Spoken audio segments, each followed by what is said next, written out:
يسعدنا باسم مؤسسة محمد زرقطوني للثقافة والأبحاث أن نستضيف كل المهتمين وكل الباحثين بتاريخ المقاومة، أن نستضيفهم في حضن مؤسسة وطنية مهتمة عريقة مهتمة بتاريخ النضال الوطني، هي مؤسسة علال الفاسي. في إطار العمل الذي نسعى إلى القيام به من خلال توثيقنا لتجارب النضال الوطني، سنحاول اليوم إن شاء الله أن ننصت إلى صوت الدكتور عبد الواحد الفاسي نجل الزعيم علال الفاسي لكي نستحضر معه محطات أساسية في سيرة المناضل الكبير الزعيم علال الفاسي. هذه المحطات بطبيعة الحال التي نحاول من خلالها أن نجمع ما بين السيرة النضالية ضد الاستعمار ثم بين الجانب الإنساني في سيرته كما يحكيها ابنه البكر الدكتور عبد الواحد الفاسي. مرحبا بكم جميعا في حضن مؤسسة علال الفاسي. بالنسبه لنا احنا كابناء ديال علال الفاسي يمكن نكونوا كنعرفوا علال الفاسي عن طريق الوالده اكثر من عن طريقه، لانه واخا كان ديما غايب ديما حاضر. ملي كيكون عنده واحد الاب بحال علال الفاسي والقيمه ديالو كيرجع هو كيعتبر راسه بانه فقط امتداد، ما عندوش حضور حقيقي.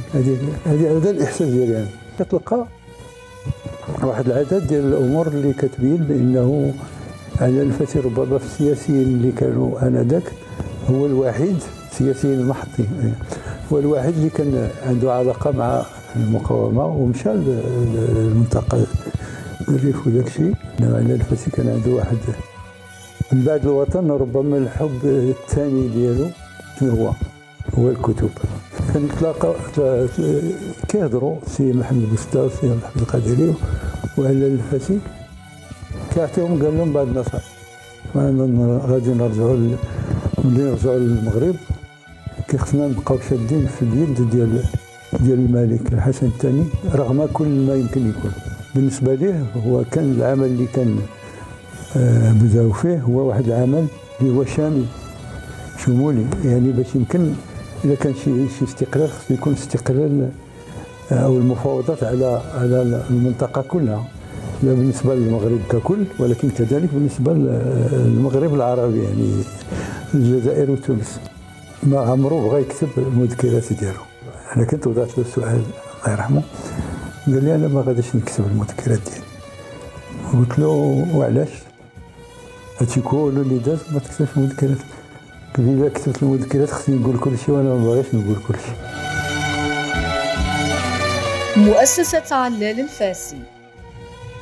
وبما أن للاسم خلود، وبما أن للرجل حضور، وبما أن للسيرة امتداد، كان لابد من بلورة مشروع مؤسساتي لتحويل سيرة الزعيم علال الفاسي إلى تراث إنساني وعلمي متجدد، خاصة وأن الأمر يتعلق بحصيلة عطاء فكري غزير شمل مجالات متعددة. عكست حصيلة عطاء علال الفاسي العالم المشارك والباحث المنقب والأديب اللبيب والمفكر الأصيل، وقبل كل ذلك الفاعل السياسي الذي اكتسب السبق في التوثيق لتيارات العمل الوطني من أجل الحرية والاستقلال.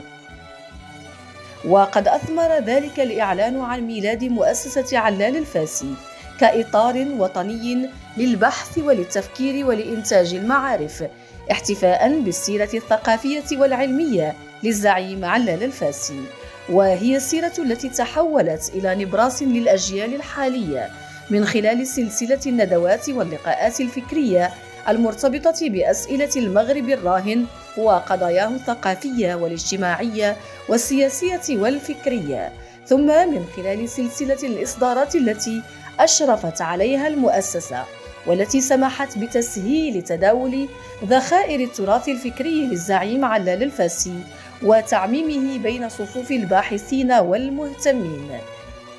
تتوفر مؤسسة علال الفاسي على ذخيرة هائلة من المخطوطات النفيسة، وعلى رصيد غزير من الوثائق الدفينة، وعلى زاد ثمين من الببليوغرافيات المتخصصة، الأمر الذي جعل منها واحدة من بين أهم المؤسسات البحثية الأكاديمية بالمغرب المعاصر.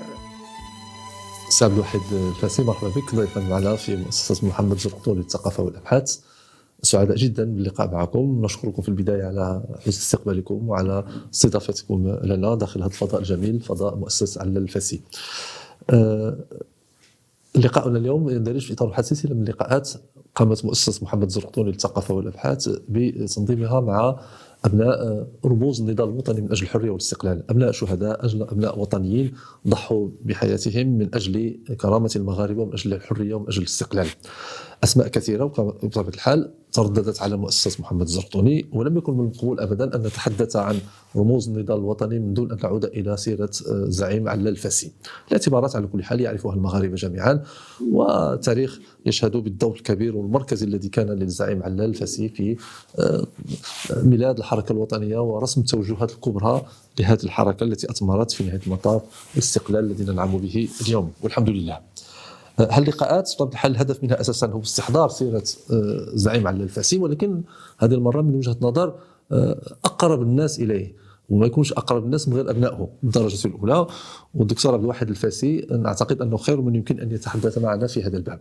نريد أن نعيد قراءة سيرة الزعيم علال الفاسي كما يحكيها ابنه الدكتور عبد الواحد الفاسي. كيف تفاعل الابن عبد الواحد مع سيرة الأب؟ كيف كان يتلقى خبر نفي واعتقال أو قمع الزعيم علال الفاسي وهو طفل صغير؟ كيف فتح عينيه على تراث العمل الوطني كما جسده الزعيم علال الفاسي؟ وبعد أن رحل إلى دار البقاء الزعيم علال الفاسي نعتقد أنه ترك واحد مسؤولية جسيمة على عاتق الأستاذ عبد الواحد الفاسي، هو ذكر الأستاذ علال الفاسي باعتباره هو واحد من أكبر رموز النضال التحرري في المغرب. لذلك بغينا هذه النقاط نوسع فيها الحديث، وتكون البداية كنقترح عليك نتكلموا على الأستاذ عبد الواحد الفاسي من خلال ظروف الميلاد والنشأة، معناه الوسط، التاريخ، ظروف الانتماء العائلي من جهة الأب ومن جهة الأم، التفاصيل المرتبطة بظروف الميلاد والنشأة ديالكم. تفضل أستاذ. بسم الله خير الأسماء في الأرض وفي السماء، هكذا كان يبتدئ علال الفاسي كل الخطب الذي كان يلقيها. شكرا أولا لمؤسسة زرقطوني الشاهد على هذه المبادرة، حقيقة مهمة جدا لأنها يعني شكل جديد ليعرف الكل من هو علال الفاسي وباقي زعماء البلاد. بالنسبة لي فأنا عبد الواحد الفاسي، تاريخ الازدياد 31 أكتوبر 1949 بطنجة، بمدينة طنجة. طبيعة الحال بعد المنفى علال الفاسي الذي عاد من الغابون في سنة 46، وبعد ذلك عندما اضطر أن يذهب إلى طنجة كانت السكنة هناك، وهكذا جئت إلى الحياة. نعم. وعلاش بالضبط طنجة؟ لماذا بالضبط مدينة طنجة؟ مدينة طنجة كانت آنذاك دولية، وكان فيها الأمان اللي ما كاينش داخل المنطقة المحتلة من طرف فرنسا، يعني داخل بحال اللي كنا كنقولوا. و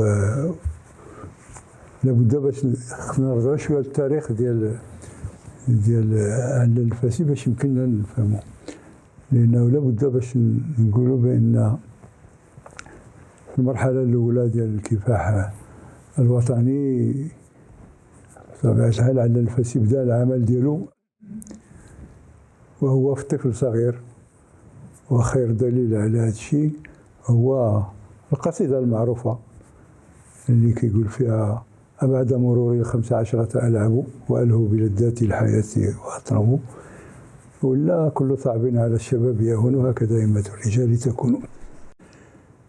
إذن بدأ العمل ديالو السياسي وهو تلميذ تقريبا. أول مرة تشد في السجن في 1930، يعني مع الظاهر البربري،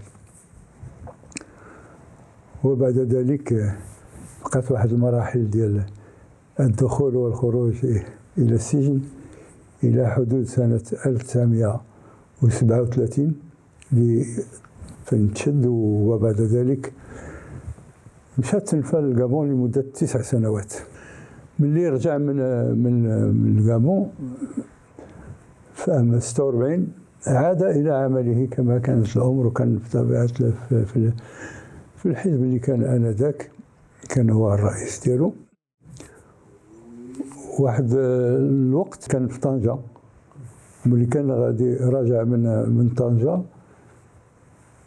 هذه في المرحلة الأولى قبل من المنفى في 34. إذن كان اتصال مع الشمال ومع طنجة كان ضروري كعمل أولي. المهم باش ما نطولوش في هذا الأمر، أنه بعد ما جاء من الغابون في 46 جاب بطبيعة الحال لفاس مرحلة أولى، ولكن رجعت صعوبات كبيرة، ولذلك اضطر باش يمشي يبدل المقام، فهي فين مشى لطنجة. بطبيعة الحال غادي يكون مشى لطنجة في 48 بعد العودة. هو رجع 46 بعد سنتين. 46 وملي كان فاس ذاك الساعة تزادت الأخت ديالي، وبعد ذلك انتقلت العائلة كلها إلى طنجة، وتم هذاك على شأن الزايد في طنجة. العلال الفاسي أولا هو علال الفاسي الفهري في الأصل، هو اللي اختار باش يبقى من بعد سميتو غير علال الفاسي، هو وبعض الإخوان منهم السي محمد الفاسي فقيه الزوج ديال الملكة الفاسي تماما، وكذلك السي عبد الكبير الفاسي اللي كان المقاومة. هادو كانوا اختاروا باش يخليو غير الفاسي، ما يبقاش الفاسي الفهري، بينما العائلة كلها هي الفاسي الفهري في الأصل. هو علال بن عبد الواحد، وهذا السبب الاسم ديالي عبد الواحد، اللي توفى وهو في المنفى، يعني ربما في سنة 41 أو 42. والعائلة ديالو عائلة ديال العلم وديال القضاء وديال الفتوى، وكان بطبيعة الحال بالنسبة لي هو كانت، بما نتكلموا على الوالدة ديالو، على الأم ديالو ما كانتش من العائلة الفاسية، بينما كانت عادة كيكون الزواج آنذاك دائما داخل العائلة في أقرب الأحيان، على الأقل مرة له. كانت سميتها راضية المسفرية، يعني بنت مسفر عائلة كذلك في الفاس، يعني شرفة. وكانت هذه السيدة هذه ولدته يلاه هو اللي يلا على الفاسي اللي كان اللي ايضا كان وحيد الوالدين ديالو، واحد الوالد والوالده، لان الوالده ديالو كانت عندها زواج قبل، وكان عندها واحد ابن، ولكن بالنسبه يعني عبد الواحد الفاسي معها يلا هو اللي الاخرين كيموتوا ما كيعيشوش. وهذه القضيه استمرت دائما، ولو انه هذا الفاسي الأم ديالو توفات وهو مازال يمكن عنده أقل من 5 سنين، 5 سنوات. إذن أصبح يتيم الأم، وهذا بطبيعة الحال كيكون عنده واحد التأثير كبير، ولو أنه يعني كان عنده واحد الخاصية، هو أنه من الأول كيهتم بما هو علمي، بحيث أنه يقال أنه يعني كمل القرآن في سن 7 سنوات. كانوا تعملوا احتفالات، شي حاجة كيسميوها حبيبي احتفال. وبعد ذلك مشى المدرسة الحرة الأولى اللي كانت تما، وبعد ذلك مشى للقرويين. لكن في المرحلة قبل ما ياخذ العلمية ديالو كان كيقري في المدرسة الناصرية. إذن أكيد على الفاسي كشاب مقتبل العمر، كرجل مثقف، النخبة ديال المرحلة، أكيد أنه تفاعل مع هذا الحدث. بطبيعة الحال تفاعل. لا، أنا قلت لك بأن أول مرة يعني ألقي عليه القبض هو في عام 1930 بسبب الظاهر البربري، ومع مع جميع الناس، لانه ذاك الساعه في عام 1930 راه بدا العمل كتله العمل الوطني. وعلى كل حال قبل من كتله العمل الوطني كانت الجمعيه سريه عند الشباب، عند الطلبه ديال القرويين، اول جمعيه سريه اللي كتعامل بهذه الامور السياسيه. هو اللي سماها بالطائفه، وهذه الكلمه مصطلح الطائفه قبل ما يستعملوا كلمه الحزب. لا، ما كانش حزب ذاك الساعه، كانت سموها الطائفه. هو مصطلح الطائفه ديال علال الفاسي. كانت طائفه، وكانت من بعد تكونت واحد جمعيه اخرى حتى هي سريه اللي كان راسها مختار السوسي، وكان سميتها الحماسه او حماس ولا الحماسه، المهم كذلك الحماسه. نعم. الزواج ديالو ساعه واحد في هذه الفتره. الزواج ديالو كان في يعني ملي تزوج كان عنده 20 سنه، والزوجه ديالو 13 سنه.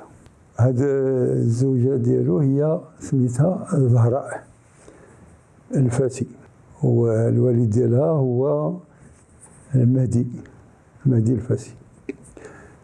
بطبيعة الحال هذا يعني نقولوا بأنه فخذة أخرى من العائلة الفاسية اللي كاينين، اللي نزلوا من سيدي عبد القادر الفاسي، وكان اللي من الأصل يعني من سيدي يوسف الفاسي. بالنسبة للعائلة الفاسي هو عبد القادر الفاسي، والوالدة يوسف الفاسي. وشكون البكر ديالها؟ البكر ديالها هي أختي ليلى الأم ديال نزار بركة، هي الأولى. ثم بعد ذلك، وهذه كانت بعد العودة من هذه قبل من مشى الوالد المنفى، كان ربما عندها أقل من سنة ليلى. ثم بعد ذلك بعد الوفاة، بعد الرجوع ديالو، كانت أم البنين. ومن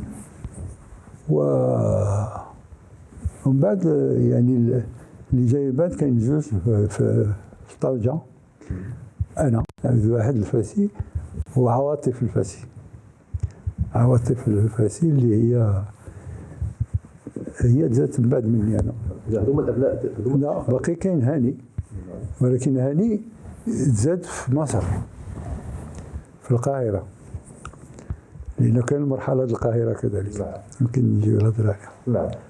أنا سي عبد الواحد بغيت نقرب معك شوية من ظروف ديال التمدرج ديالك. أنت طفل صغير في مدينة طنجة، نزلتي في مدينة طنجة، من بعد التحقتي بالمدرسة. بغيت نعرفوا هذيك المرحلة الأولى ديالك. أنا ما دخلتش المدرسة في طنجة. أنا أول مرة دخلت المدرسة هي في مصر في القاهرة، لأن في سنة تقريبا 53 الوالد كان مشى للقاهرة، كيمشي تما وكيرجع، ولكن في 53 مشينا حتى حنا التحقنا به العائلة كلها إلا هاني، لأنه كان مازال ما تزادش.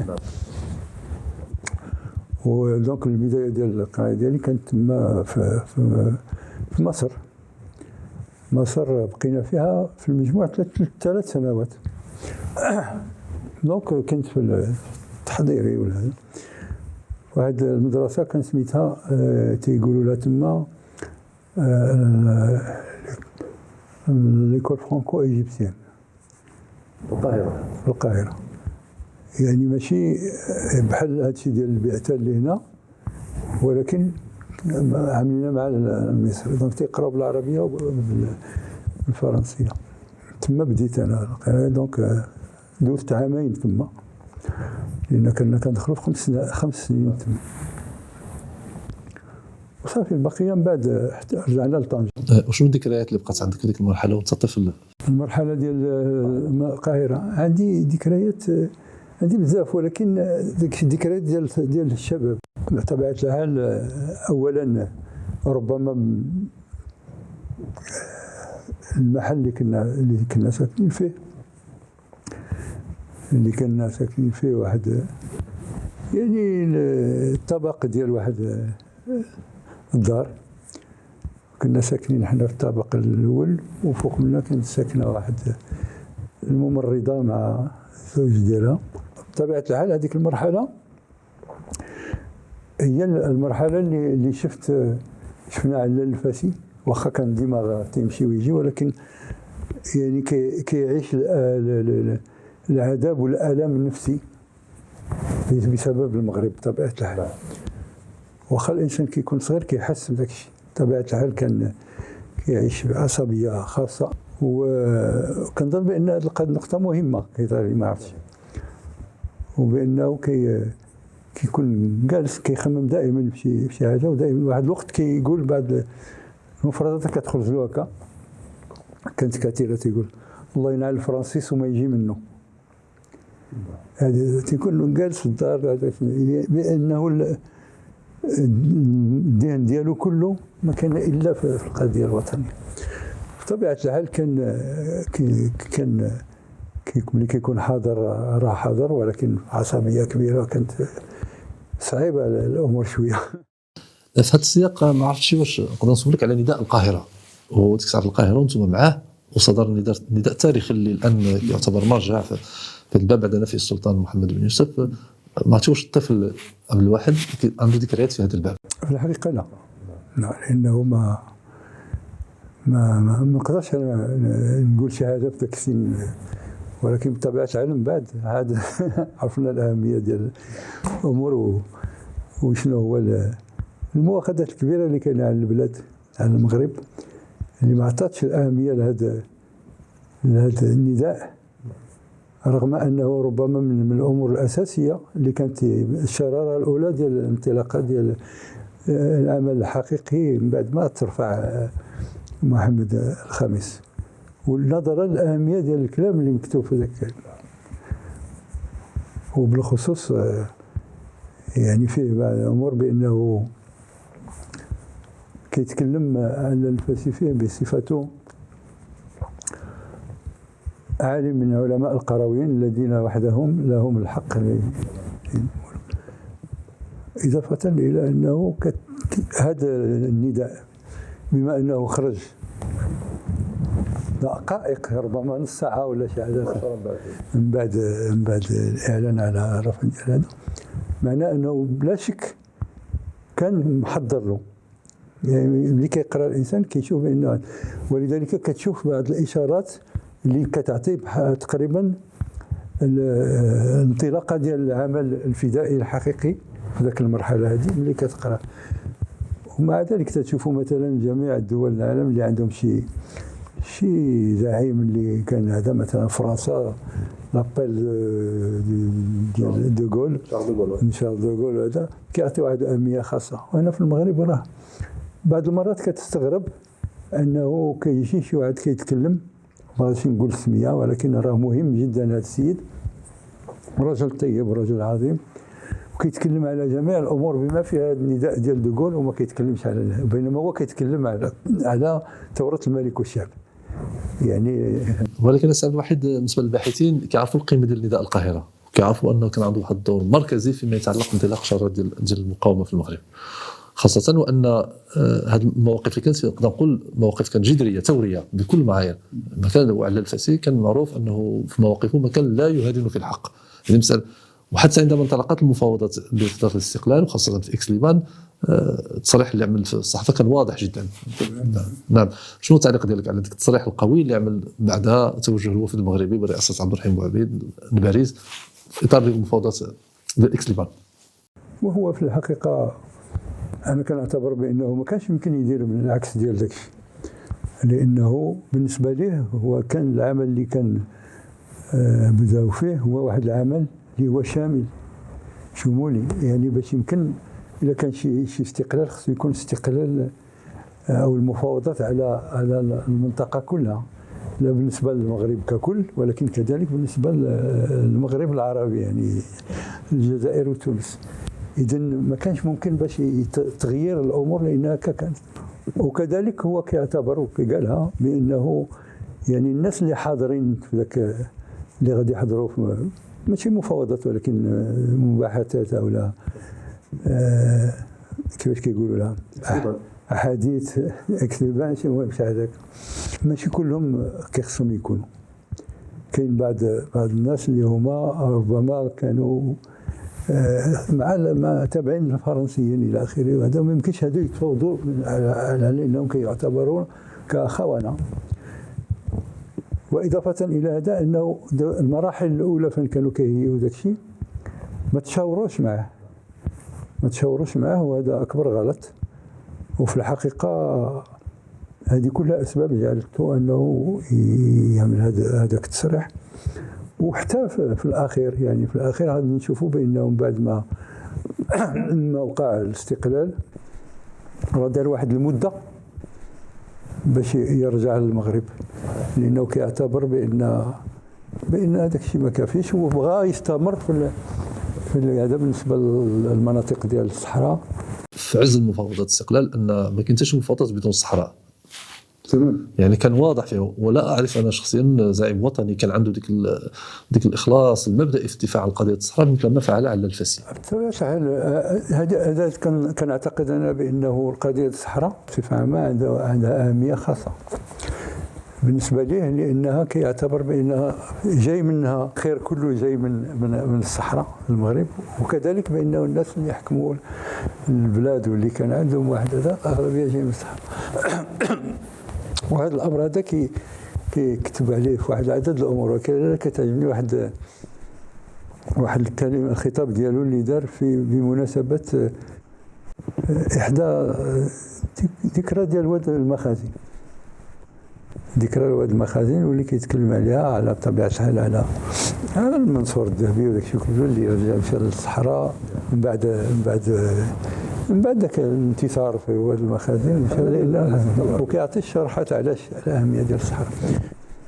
كيعتبر بانه اذا ما كانتش في الصحراء، اولا الصحراء عندها اهميه من جميع النواحي، لان هي الطريق منين دازوا المغاربه اساسا باش ينشروا الاسلام في افريقيا، وكذلك لان هذيك المنطقه هي كتفتح الباب للجنس. ولذلك ملي كنهضروا على الصحراء ماشي كنهضروا غير على هذه اللي عندنا دابا، كنهضروا على جميع الامور. ولكن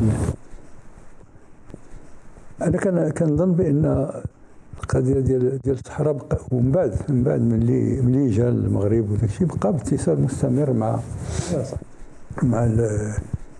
مع الناس ديال الصحراء، وكان بطبيعه الحال واحد العدد منهم اللي جاوا المغرب، ولكن ربما كان ما عطاوش اهميه. يعني احنا شفنا واحد عدد الامور، مثلا في واحد المرحله ديال 59 مليون الوقت اللي غادي يوقع الانفصال الى اخره، كنشوفوا بانه كاين في احدى الصحف ديال اللي كانت تابعه ذاك الساعه ربما الاتحاد المغربي للشغل، ما عقلتش على السميه ديال الصحيفه، مصورينه كاريكاتير. ولكن هو المهم النهار اللي جاء اول حاجه اللي دار انه فتح واحد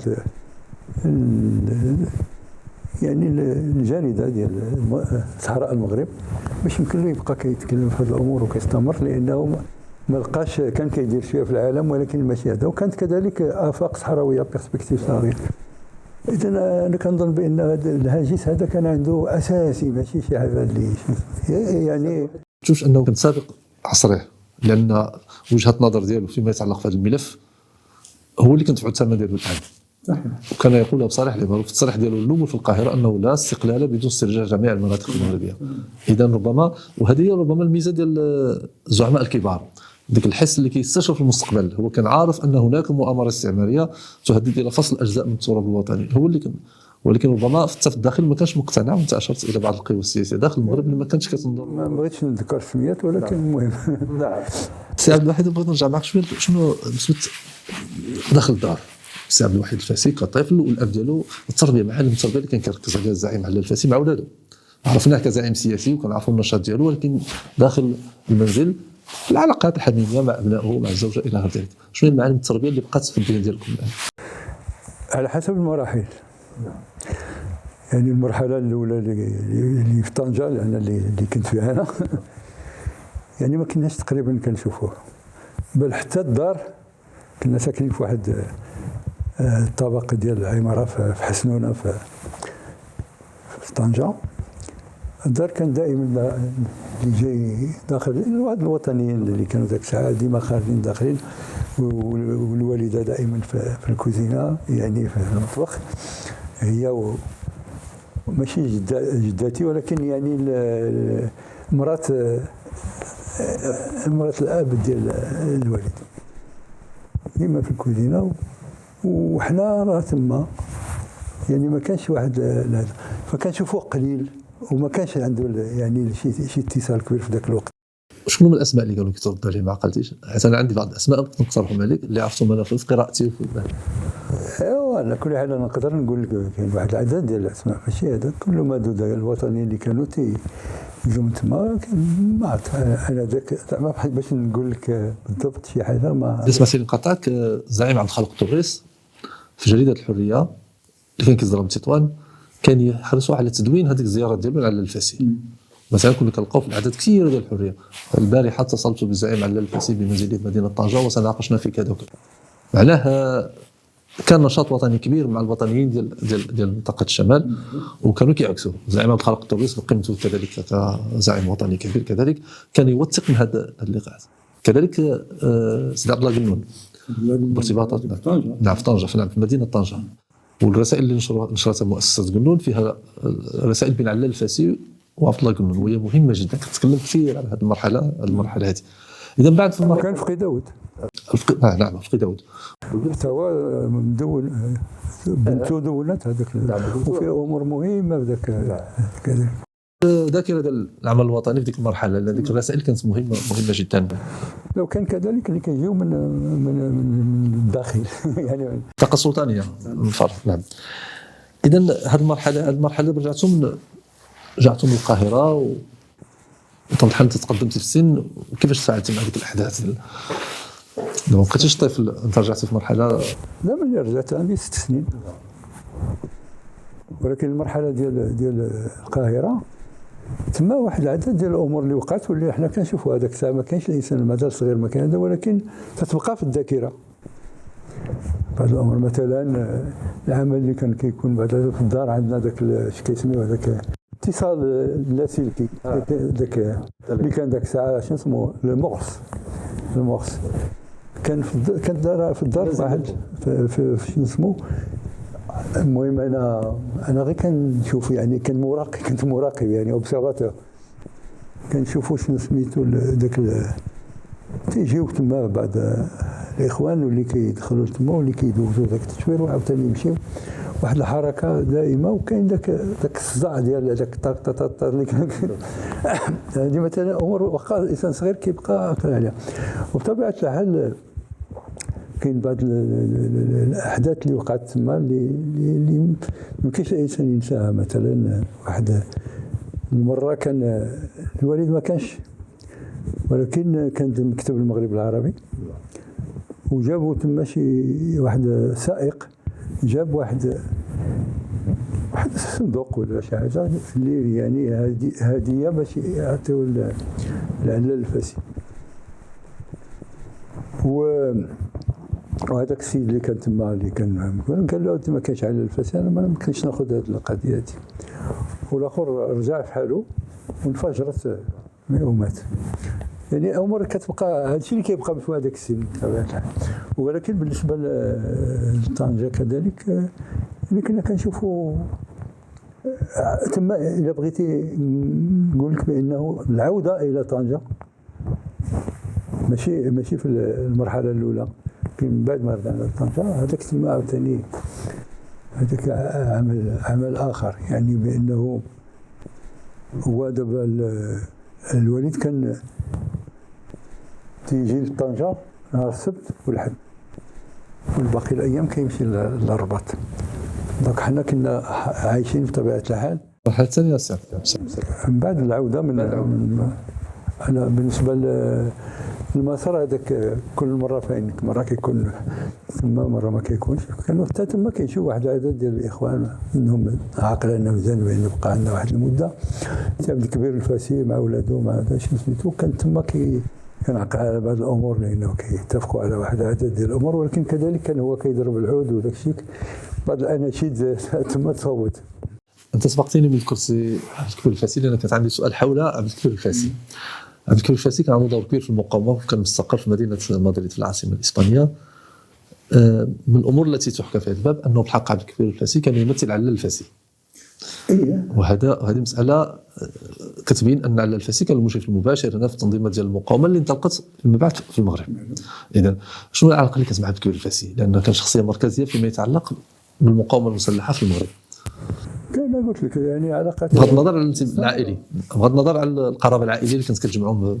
لا ربما القرابه العائليه ماشي مهمه بزاف، لانه هذا عبد الكبير الفاسي كان يعني منخرط في هذا الشيء كله، لانه راه من الموقعين ديال هو واخته اللي هي الملكه وخاه اللي هو اسمه الفاطمي الفاسي. كانت واحد العلاقه ما فيها شك، يعني واحد العلاقه ديال شخصيه اللي كانت اساسيه. يعني هذا الشيء كله. واما فيما يتعلق بالقضيه ديال المقاومه معلوم عندك الحق، لانه كان هو كيمثل علال الفاسي. وإلا قريتي بعض الكتب ديال علال الفاسي كتلقى بانه كيهضر كذلك على مثلا عبد الكريم الخطيب، وكيقول بان انا اللي عينته اللي اخترته ثم من بعد ما مزيان. ولذلك ما يمكنش. واضافه الى هذا كتلقى واحد العدد ديال الامور اللي كتبين بانه علال الفاسي ربما في السياسيين اللي كانوا انذاك هو الوحيد، السياسيين المحطين، هو الوحيد اللي كان عنده علاقه مع المقاومه ومشى للمنطقه الريف وداك الشيء. هذا كتلقى هذا الكلام عند بعض الناس اللي كتبوه ربما هو كاتب شويه على هذا الشيء، ولكن ماشي بدقه. كنعقل على هذاك ذاك نادر بوزار. نادر بوزار هذا اللي كان جزائري وكان مع فرنسا ومن بعد جا المغرب، ومن بعد كان ملي خرج واحد الكتاب، ولكن ذاك الكتاب تيقول بانه هذا. وكاين كذلك السي سميتو الله يرحمه المقاومه حسين براده، حتى هو داير الكاتب هذا وتيقول بانه كيهضر على العلاقه اللي كانت ما بين علال الفاسي والمقاومه. هو تعتبر علال الفاسي تعتبر بانه السياسه راه دايره شغلها خدمها كما ينبغي، ولكن راه ضروري من هذا العمل بالتاكيد.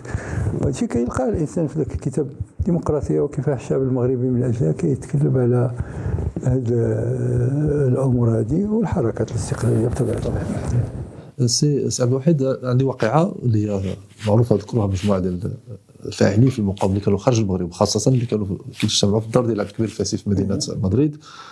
في احدى الاجتماعات وقع خلاف مع احد الزعماء السياسيين، ما نقدر نذكر الاسم ديالو، رفض حضوره. قالوا من الزعيم السياسي اللي مؤهل باش يحضر في الاجتماع هو علال الفاسي اللي عنده ارتباط بالمقاومه من خلال عبد الكبير الفاسي بطبيعه الحال. وكان الزعيم هو المدير المركز اللي رفضوا الحضور ديالو على اساس انه ما عندوش علاقه بالمقاومه، واللي عنده علاقه بالمقاومه ويساهم في الاشراف على المقاومه والتمويل ديالها وكذا، وخاصه بعد ميلاد جيش التحرير كان هو علال الفاسي. اذا رفضوا شخصيه كانت قياديه في الحزب الاستقلال هذاك، ولكن اكدوا التمسك ديالهم، هذو مقاومين تاكدوا التمسك ديالهم على الفاسي. وكنظن هذه ربما شهاده تثبت هذا الكلام اللي هادشي كاين بالفعل. وكاين عدد الناس اللي جبدوا هذا الامر، حتى الفاسي في هذا الكتاب اللي قلت لك كيظهرني بالديمقراطيه وكفاح الشعب المغربي من اجلها، كيهضر على هذا الموضوع، ولكن كيهضر كذلك على واحد النقطه، ذاك الميثاق ديال المقاومه اللي خرج في ذاك الاجتماع. هذا ما فيها شك، ولكن بطبيعه الحال هو يعني ماشي كفاعل في المقاومه، ولكن كزعيم اللي كيأثر وكيهدى. نعم. افكاره كانت تصل للمغرب، هو في القاهره كانت افكار ديالو كانت تصل الى المغرب بشكل عادي جدا عبر الصحافه المشرق وعبر الاتصالات ديالو وعبر ارتباطه بقيادات حزب الاستقلال انذاك داخل. وهذا امر على كل حال هو معروف. انتم سي عبد الوحيد اللي رجعتوا للمغرب، كيف تدرجتم في المسار المهني ديالكم؟ الدراسي بدا اولا ثم المهني.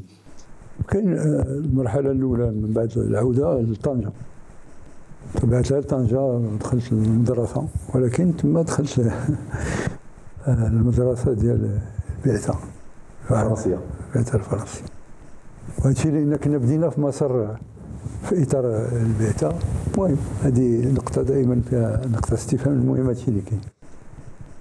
كنت في واحد المدرسه كان سميتها سانت أوليغ، وبعد ذلك تبدلت التسميه ديالها ورجعت سميتها ابن بطوطه. هي ثانويه البطوطه اليوم اللي في طنجه اللي هي كانت ذاك الساعه ماشي ثانويه، كانت غير هذا. من بعد دابا رجعت ثانوي. كنظن بان هي نفسها. المهم هذه كانت سميتها سانتولير، ومن بعد ملي خداها رجعت سميتها من بطوطه. ما كاينش زعما شي حاجه خاصه، ولا نقولوا بانه كاين يعني شي تدخل مباشر ديال علال الفاسي في هذا. كيسول وصافي ملي كيجي، ولكن كانت الوالده هي اللي كتلعب الدور الاساسي.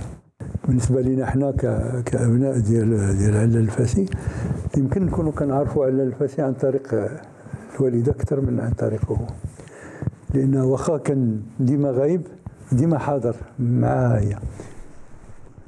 وفي الحقيقه كاين بزاف ما يتقال في هذا الامر هذا، وبالخصوص كتشوف التصرفات ديال الوالده، وكتشوف المعاناه ديالها، وملي كيتوقع شي حاجه يعني كتحس بداك يعني الارتباط اللي تقريبا يخلق واحد الشكل ديال المزج ما بين الشخصين، رغم انها ما كانتش يعني ماشي ما قارياش ولا شيء بحال جميع العيالات اللي كانوا ذاك الوقت، ولكن كنا حنا دائما كنعتبروا بانها راه كتعرف تقرا وكتعرف كل شيء، لانها كانت متبعنا وتبعات وكل حاجه كتقول وراه الوالد قال لكم ديروا يعني الوالد حاضر رغم غيابها. هذه المهمه، وهذا الفضل ديالها ما فيش شك. تنبقاش بقيتوا في طنجه؟ حنا بقينا في طنجه حتى المرحله ديال اللي رجع فيها الفاسي وزير ديال الشؤون الاسلاميه، يعني في 61. انا هادشي علاش بغيت نوصل معك باش نتكلم مؤتمر طنجه في 1958 ديال الاحزاب المغرب العربي. كنت تما وانت كنت نعم بطبيعه الحال، وحضور على الفاسي كان قويا في هنا، لانه هما كانوا كيجتمعوا في شي اوتيل. الريف كيدار لي ما خصني نكذب، ولكن كان باستمرار تيجيو للدار، وكانت حفلات كتقام بالحضور ديالهم شي مره ولا جوج ماشي. وكان عاقل على ديك الوجوه، كنشوفها كتجي يعني ديك الساعه اهم مكان. انا عندي هذا المنزل ديالكم كيتكلم عليه واحد من زعماء الثوره الجزائريه، هو المرحوم عبد الحميد مهري.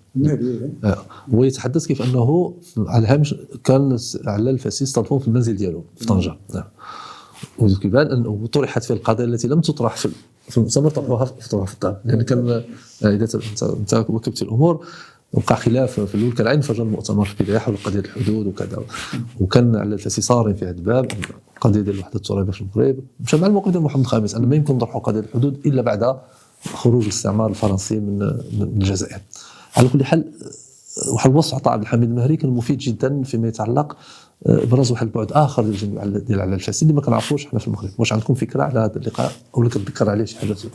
لا ما عقل فقط على الحضور وعلى المأدوبه ديال الغداء اللي داروا تما،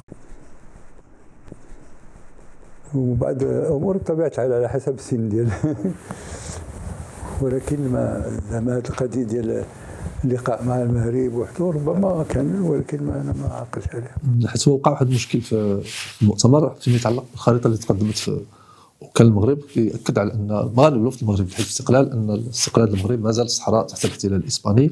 وهنا طرح قضيه الحدود. على الفاسي كان عنده موقف صارم في هذا الباب، ان هذا السلطان انذاك محمد الخامس حسم القضيه ان الاشكال سيحل مع اخواننا الجزائريين بعد. على كل حال ما وقع فيما بعد التطورات كتبقى اخرى. نرجع للمسار ديالكم سي عبد الوحيد بعد هذه المرحله هذه. رجعتوا في 61 الى الرباط، والوالد عين وزيرا للاوقاف. اذا المرحله الشؤون الاسلاميه الشؤون الاسلاميه نعم. اذا رجعتوا في هذه المرحله، هذه مرحله جديده عاود. الوالد كان مقرر بانه ما عمره يشارك في شي حكومه ولا اي شيء. من بعد هذاك المشكل اللي كان وقع، المرحله اللي كان كلفوا محمد الخامس باش يهيئ واحد الحكومه، وكان المهم هيئ شهاده مع الاخوان. علاش كنذكر هذه القضيه؟ لانني انا عشت واحد المرحله فيها رغم اننا كنا في طنجه ذيك الساعه 58 كنظن، بحيث كان محمد الخامس كلفوا بهذه العمليه، وكان هيأ واحد العدد ديال الامور، وكانوا الاخوان ماشي هما هذوك معه، وكان هو في الاخر هيأ شي حاجه وغادي مشاو لعند الملك محمد الخامس باش يقدموها، وقال له في الاخر ما كانش منها، لانه بعض الاخوان من هذوك ديالنا اللي كانوا ضد هذاك الشيء، بعد ملي جاء الحسن الثاني رحمه الله عيط له قال له خصك تدخل معايا الحكومه في الاول، ودابا على كل حال خصكم تعاونوني وداك الشيء، يعني كلام طيب جدا. بطبيعه الحال هذا بغى يعطيه شيء، قال له لا، انا اذا كنت غادي ندخل كوزير الشؤون الاسلاميه. جا هو قال له الملك واخا، ولكن قال له غتكون وزير الدوله الشؤون الاسلاميه. هذا علاش كنقولها يعني بطبيعه الحال هذيك الوزاره ما دامتش اكثر من عام وشي حاجه. دابا انت دخلنا في الستينات، اذا الذاكره هنا كتشتغل، عقل على التفاصيل، كيفاش عشت مع الوالد هذه المرحله هذه بموازاه المسار ديالكم مسار التكوين. واحد القضيه في طنجه، ملي كان في ذاك الوقت اللي غادي يوقع الانفصال، قبل منه كان كيجي المهدي بن بركه رحمه الله، كيجي وكيدخل مره ولا جوج، المهم انا شفتو، انا ما كنعرفوش بطبيعه الحال، وكان يعني واحد السيد ديال الحزب، ولكن عنده في الافكار ديالو مضبوطه. كان واحد النهار تغدى عند الوالد، ومن بعد خرج كيتمشى في هذا، شفت هذاك السيد مثلا بركه طالع هكا، ما عرفتش شكون هو. سول على الوالد قال له راه داخل، مشى هذا الصالون ودخل، وقلت له شكون هذا؟ قال لي هذا هو المهدي بن بركه. كاين مذكرات كتقول انه في هذه الفتره بالذات المهدي بن بركه كان اقرب لعلال الفاسي، وكان مع الجناح علال الفاسي. مع يعني علال الفاسي ما عمرو تكلمنا في هذا الموضوع، ما عمرو قال لي، ولكن يقولوا بانه اخر واحد اللي مشى هو علال الفاسي وعبد الرحيم الوابد، على اساس انه يعني بغاو يبقى هذا الشيء هذا، ولكن في اخر المطاف تبعوا اللي كيناسبهم. هذا الشيء اللي كاين، هادشي بلا شك صحيح، لان كل شيء كيقولوا. انتم سعد الوحيد، كيفاش كنتم المسار ديالكم التكوين ديالكم الدراسي والجامعي بعد هذه المرحله هذه؟ انا كنت هنا كملت بطبيعه الحال، دخلت هنا كنت في الثانوي في الرباط دابا، في الرباط ثانوي في الرباط، قرينا حتى البكالوريا ومن بعد دخلت لكلية الطب. غادي نعاود لك واحد القضية، السبب اللي جعلني أنني ندير الطب. في الحقيقة كنا في مصر، كنا في القاهرة، والوالد كان عنده الحجر في الكلاوي، المرض ديال واحد النهار كنشوف هذاك الهرم اللي ديما خويا ديما شنو سميتو، يعني كيتقطع بالحريق وكيغوت، واتصلوا بطبيب، واحد طبيب لبناني كان عقل، جا ودار له واحد الإبرة وهو يتهدد له الحريق. تما أنا قلت أنا خصني ندير الطب، لأن الطبيب رجع ذاك الساعة بحال شي حاجة أكثر من بنادم. هذا بغيت نعاود لك لأنها صحيحة هكا. 5 سنين كان عندي ولا شي حاجة هكا، لا في مصر ماشي في طنجة. الدكتور عبد الوحيد الفاسي كان دكتور منذ الحلم، كان منذ الصغر ربما. لا كنت صافي قررت بأنني غادي نعمل، وما نكذبش عليك بأنني وصلت للبكالوريا بديت شوية كنتردد واش ندير الطب ولا لا، لأنه كنت شفت صحابي الكبر مني، ولكن صحابي اللي كيقراو 3 سنين ومن بعد كيمشيو كيخدموا بخير، والطب فيه 7 سنين إلى آخره. بديت شويه كنتردد، تنقول زعما الانسان غادي يوصل لشيباني. ملي خديت البكالوريا قلت للوالد دابا انا يمكن غادي نمشي ندير شي حاجه، مستحيل ما يمكنش، قلت لي غادي ندير هذه غادي ندير. وهزني وداني الكليه وسجلني كليه الطب الرباط. كليه الطب الرباط. كان ديك الساعه العميد هو الله يرحمه عبد الملك فرج. هذا الشيء صدق عامل الطب. شنو سنه التحقتي بكليه الطب؟ شنو سنه التحقتي بكليه الطب؟ شنو سنه التحقتي بكليه الطب؟ كنت 69. اذا بعد ذلك التحقت العمل تكون بديتي في السبعينات، منتصف السبعينات ربما تكون انتهيت الدراسه في كليه الطب وبديتي في العمل. اي بديت في العمل وكان ندير الاختصاص ديالي ذاك الساعه. ندير اختصاص في امراض القلب. نعم. دكتور عبد الواحد، بغيت نسولك بموازاه هذا التكوين، دابا انت في الجامعه والجامعه كنقول 18 19 20 سنه، يعني مرحله ديال الشباب، واكيد انك ابن زعيم سياسي شربت القيم الوطنيه في التربيه داخل المنزل داخل الفضاء. شنو كان الدور ديالك في العمل السياسي في هذه المرحله وانت كشاب؟ هو في الحقيقه انا نقولوا في سن 18 سنه، يعني السنه اللي غادي ناخذ فيها البكالوريا، انخرطت في حزب الاستقلال. ماشي هو اللي دفعني باش نخرط في حزب الاستقلال، انخرط بسبب عدد ديال الاخوان اللي خارج العائله اللي قنعوني بهذه القضيه، ومشيت واديت اليمين. وهذا في السن ديالي 18 سنه. وبعد ذلك ملي دخلت الكليه ديال الطب مشيت مباشره للاتحاد العام للطلبه.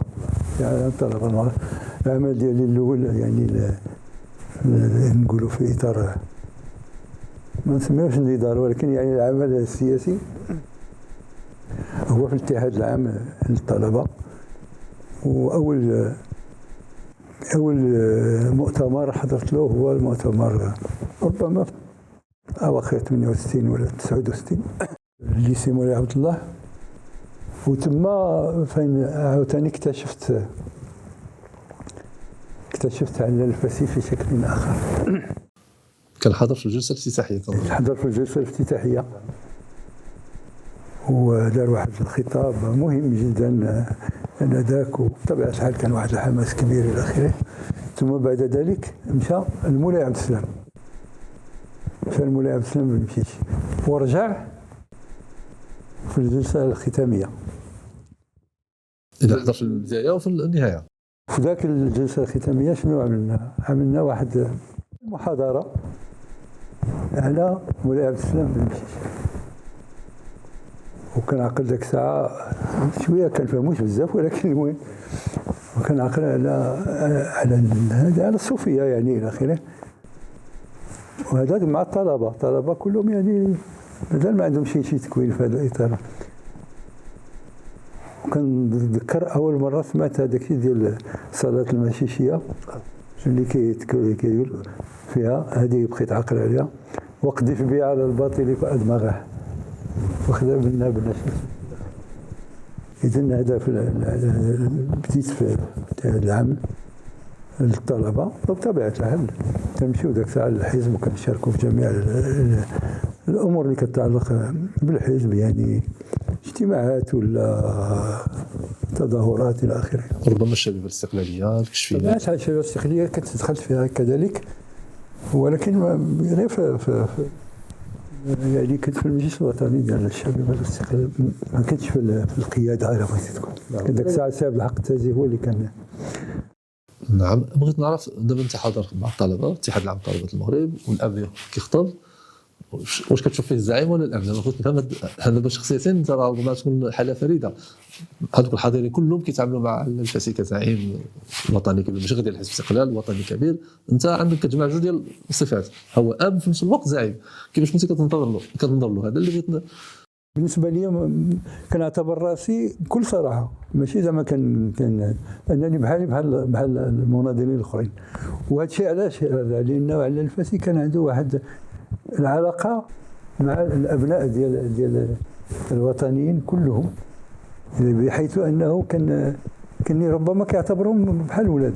كاينوا عدد ديال الامثله، يعني في بعض المرات كتكون مثلا تنعقل على واحد النقطه اساسيه، يعني الهديه اللي مشينا كندوروا على في طنجه عيد الميلاد ديال ابن اليزيدي الله يرحمه هو وولده امال، باش يختار له شي حاجه خاصه باش نسمتو، وانا معاه انا الولد ذاك الساعه فهمتي يعني يمكن في عيد الميلاد ديالي ما يعمليش انا هديه مثلا، كنقول لك زعما كان عنده، وفي الحقيقه كان كيعتبر هاد الاولاد كلهم ديالو ولادو. انت مناضل من المناضلين ديال الحزب نعم. وهذا احساس يعني، وانا فرحت بهذه القضيه لان انا كنفضل نكون مرتبط بواحد الزعيم مفكر هذا اكثر من القضيه العائليه اللي هي كل شيء عنده. كنت كتقرا الادبيات ديالو، الكتابات ديالو؟ بديت كنقرا من بعد، حتى من بعد البكالوريا في الحقيقه بديت بصعوبه لانه ما كانش عندي شي عربيه صحيحه. هو كان انتم كابن ديالو على الفاسي كيجمع ما بين النضال السياسي وكان مفكر، وهذه صفه قليله عند الوطنيين، ربما 2-3 في المغرب اللي كانت عندهم هذه الميزه. على الفاسي، حسن الوزاني، عدد قليل جدا، اغلبيه كانوا كيمارسوا العمل السياسي ولكن التفكير والتنظير هذا كان من اختصاص النخبه، والنخبه كان على الفاسي على راسها. اذا هذه ميزه قل ما نجدها في المصادر. نعم. انا بغيت نسولك السي عبد الواحد، شنو خلى فيك على الفاسي الى الان؟ شي حاجه ديال على الفاسي اللي انت مازال كتعيشها الان؟ اكيد ان واحد الاثر، واحد البصمه لا زلت تحملها الى الان. وانا ما غنتكلمش عليه كزعيم سياسي، غنتكلم عليه كاب، انا ملزم باش نتكلم عليه دابا الان كاب ديالي. انا كيدار بانه النقطه الاساسيه اللي بقات يعني ربطاني به الايمان ديالو بالله وبالسميتو، واللي جعل انه الانسان مستحيل باش يتزعزع هكا ولا هكا. ورغم انه كان في اخر حياته داكشي كنا كنذكروا في هادشي، ماشي ما كنتكلموش في هذا الموضوع. وكذلك هذا الحب اللي عنده لهذا الوطن اللي كيفوق جميع ما ينبغي، وهذه القضيه ما يمكنش الانسان يتراجع عليها. فيما يتعلق بهذا لابد باش نقولوا هذه بالنسبه لي كانت تكلمنا عليها قبيله، انه على الفاسي كان عنده واحد من بعد الوطن ربما الحب الثاني ديالو شنو هو الكتب. هذا الزعيم، هذا الشخصيه، هذا الشعب، المواصفات اللي عنده شهره ماشي في المغرب، في العالم، كيفاش كان كيلقى الوقت باش يناضل سياسيا ويدير هذا العمل كله ويوجه نداء القاهره ويجتمع هنا ويوجه المقاومه هنا وكذا، وفي نفس الوقت يكتب ويالف؟ لان ملي كتقول التنظير والكتابه ماشي سهله، كتبغي واحد التفرغ. هذه عمليه ذهنيه سهله. ملي كتقرا النقد الذاتي، انا ما كنظنش شي واحد في المغرب كان ممكن ينتج واحد كتاب ديك المستوى هذاك. الان كنقرا وكننبهر الى الان، رغم الكتاب كتب دابا اكثر من 70 سنه، الان عنده راهنيه وقيمته، كنقراه بواحد القوه نظريه وفكريه فريده. هذا الشيء كيفاش كيلقى هذا الوقت باش يدير هذا الشيء كله في هذا؟ وهذه كيدار لي بانه اللي كيكون كيعمل هذا الشيء كله ما كيكونش عنده حاجه اخرى من غير هذا الشيء. لانه على الفاسي مثلا هذه يمكن غير ماشي مهمه، ولكن كان كيكتب، ما كيكتبش على المكتب ولا البيرو ولا شي حاجه. الفاسي كان كيكتب في الفراش ديالو، البيت ديالو ديال الناس كان داير كله بالكتب، ويمكن ما ينعش، ولكن داكشي اللي غيديرو خصو يديرو. هذا هو زعما ما كيظهر لي بانه كاين قليل، كاين بعض الناس هكا، ماشي ما كاينش غير هو، ولكن بالنسبه لي هو كيظهر لي بانه ما يمكنلوش يعيش الا ما دارش شي حاجه هكا. وفي الحقيقه اللي عشت انا في هذه القضيه انه كيكون مثلا هو موجود ولكن كيخمم في بعض الامور. كنعقل مثلا على الكتاب ديال الدفاع عن الشريعه. الدفاع عن الشريعه كتب كيجمع وكيجيب شنو سميتو، يقرا داكشي كله وما كاتب حتى شي حاجه، يمكن كاتب بعض النقاط وصافي. والنهار اللي وجد في الدماغ ديالو هذا خرج الكتاب في ايام قليله جدا. الوفاه ديالو كنعرفوا المغاربه كاملين كيعرفوا انه كان خارج المغرب في دوله من دول اوروبا الشرقيه، وكنعرفوا اوروبا الشرقيه عندك. فين كنت انت في الوقت ديال الوفاه؟ كيفاش بلغك الخبر؟ انا كنت هنا في الدار، كان ديك الساعات كنا في الدار.